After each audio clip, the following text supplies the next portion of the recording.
Hi, thank you for tuning in. I'm Michelle Rollins, your Fundraising and Grant Radio Expert host. And today I have a great segment for you. So we are in mid-February. We're sitting on the week of Valentine's Day. A week that we're thinking about love and gifts and giving back and impact, maybe to our loved ones, to our children, to our friends, maybe even to our co-workers, because even they deserve, a sweet piece of candy or just a card showing appreciation for being your friend or being a great co-worker. Well, today I wanted to go in a little bit of details because not only are we sitting in a month where we have a holiday that's filled with gratitude and love, but we also just had the Super Bowl. And many of you tuned in. I tuned in. My team didn't make it to the Super Bowl, but I really enjoyed watching the ads. And I'm sure many of you can agree. Branding has a lot of power. And in my line of work, I have helped previous and current clients with their branding. No, I'm not the graphic designer. You have seen my graphic designer on my channel, on my radio show, and she's amazing. But I also work very closely with marketing teams when I come in and I consult for different nonprofit organizations. And I'm able to give a lot of insights to my clients. And some of my clients I've had for years, and they trust me with my judgment and my advisement. And they ask me, what do you think about this? What do you think I need in this? What will make us better to tell our story? And branding really is such a powerful tool. And in the Super Bowl, we had amazing ads. For instance, the commercial was Seal.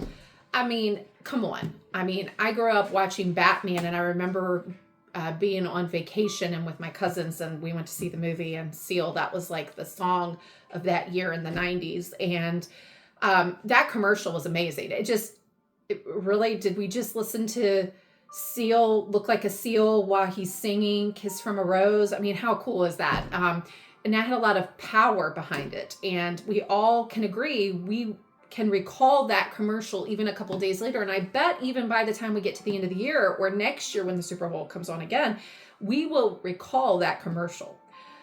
During the Super Bowl, there was a couple ads that had nonprofits on them, and especially the Google Workspace ads. There was a couple that went in there and they discussed, or they were able to take advantage of an opportunity, something that came their way. Somebody approached them and was able to show how they utilize the Google Workspace and how to share their message and story, and how that has branding power and power in their mission to make their mission better and lift it up. And I was recalling, not only Nike being on there, but like Nike, it's been a long time. And I honestly stopped and looked at their ads when they came on during the Super Bowl. They were really good, and they're not a nonprofit or anything like that, but it stopped and I thought about it. It had a lot of power behind it.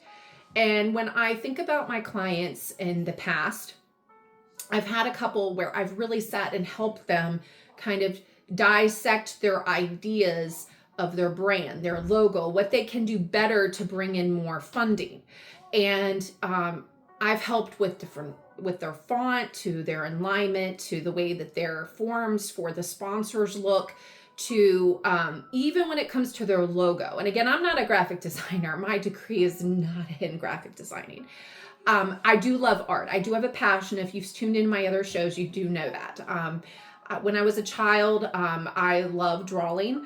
I am very talented in art.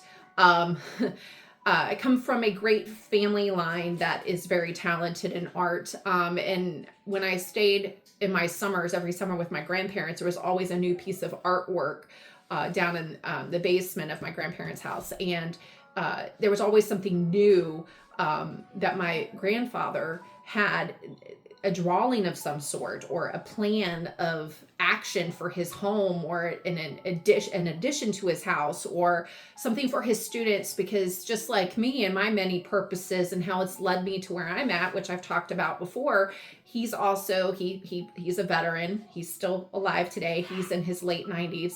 And he is a veteran. He served during the Korean War.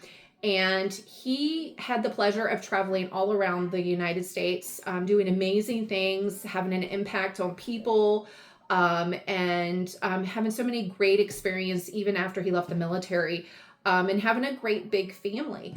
But then later in life, he settled down with my grandmother and decided to be present more. And he became a teacher where they live. And it's really cool because a lot of times he was able to show some of his artwork as a teacher within his with what he did.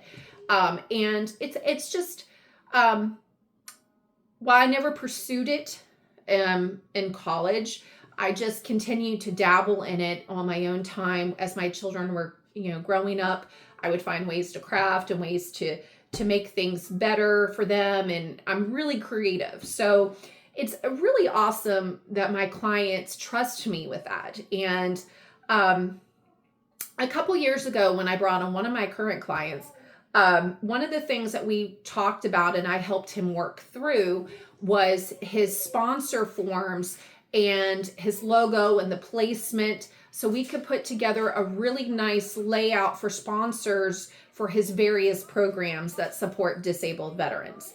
And we spent a lot of time on it because most of his support is volunteers, board members, very dedicated volunteer board members. And I appreciate that because I also have been on the other side as a volunteer on a board and as a dedicated community servant, a volunteer to many nonprofits for a very long time. So I totally understand and will go above and beyond for that when I see that.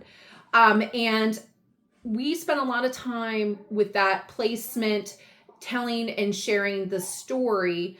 And I honestly do think that has helped with some of the sponsors that we've brought on, and we're able to share that story.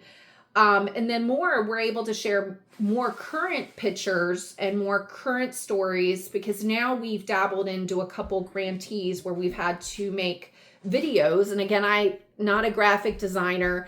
I'm not a I'm learning from other talented people how to do social media. And I'm willing to learn from AI to YouTube, to Canvas. I learned a few years ago when I worked for a nonprofit as a director of development. I was learning about that, and I've really been able to dabble in that. Also, some of the different ways to create videos and share your compelling impact and story. I try to find new inventive ways all the time on my channel, because my channel is like a nod to impact. It is a kind of like a portfolio, but in videos. And to share other people's impact and stories. And that really has a powerful message. And we go back to the branding. When I had my graphic designer on a couple weeks ago, and we've talked about not only her experience with Lila Sola Designs, but also how we managed to come up with my logo. And because I am very creative and I'm very intentional, I really don't like to change logos too often. And all too much, you see good friends, colleagues, people that are great business owners, but sometimes they'll go from a nonprofit to a business, or they'll go from one logo to another. And sometimes it gets confusing, or sometimes you'll have one business owner that, is doing the same thing, and then they realize they want to condense. They had all these different logos and names, and all of a sudden they want to be back under one umbrella, and that's hard to do. So the power of branding, it's just the power behind it. What's translated and how that produces money and funding. And like with nonprofits, branding, it produces what goals do you want? What is the kind of financial support you want? And then my biggest reason behind a lot of it is the impact. What kind of story is it telling? And are we able to touch that person's like heart, just have that tug right there where it might produce amazing results.